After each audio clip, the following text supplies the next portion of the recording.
que votre mantra d'apprendre en s'amusant, c'est un concept de base dans la pédagogie.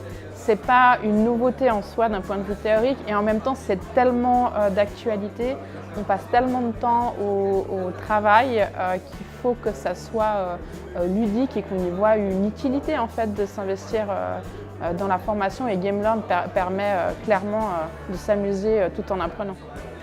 Il y a la partie d'accompagnement et puis de transformation de la culture de la formation.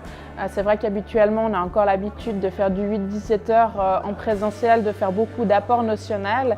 Et je pense que la limite, elle vient notamment par rapport au profil hétérogène qu'on a. Donc c'est une force pour l'entreprise, mais d'un point de vue formation, ça met des dynamiques dans les groupes qui peuvent parfois être difficiles parce qu'on est obligé d'apporter des apports notionnels pour avoir un socle de connaissances de base pour ensuite aller vraiment dans les côtés pratiques, dans l'échange entre pairs, dans l'approfondissement de thématiques. Et là, le fait d'utiliser GameLearn, ça permet déjà de mettre tout le monde à niveau sur un champ de compétences ou de connaissances et après de se retrouver sur vraiment des échanges de pratiques, de trucs et astuces ou ce genre de choses. Et puis une autre phase qui est importante, c'est que ça devient de plus en plus difficile pour les managers de laisser leurs collaborateurs sortir de leur poste de travail sur 8-17 heures, un jour, 2 jours ou 3 jours.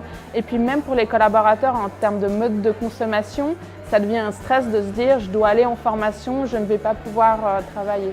Le fait d'intégrer une solution comme GameLearn, ça permet beaucoup plus d'agilité en fait dans le processus d'apprentissage et de laisser aux collaborateurs de consommer la formation comme ils le souhaitent, d'avoir une navigation même dans le jeu qui peut être plus ou moins approfondie. Est-ce que je vais lire les lectures complémentaires? Est-ce que je passe directement à la proposition de négociation ou est-ce que je vais aller au bout des choses? Et je pense que c'est vraiment permettre l'autonomie aussi dans l'apprentissage aux collaborateurs.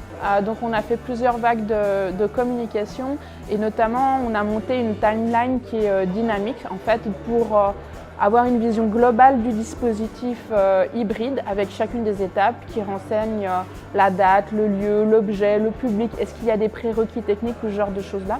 Donc ils ont une vision globale du dispositif, mais ils peuvent en fait ouvrir chacune des boîtes et avoir un focus sur les informations. Parce que ce qu'il faut dire, c'est qu'on a eu plus de volontaires que de places disponibles. Il y avait beaucoup de gens qui voulaient faire les 2 aventures successivement. Donc on a pris le parti de ne pas créer de frustration, que tout le monde pourrait jouer. Mais voilà, on a dû limiter les doubles aventures.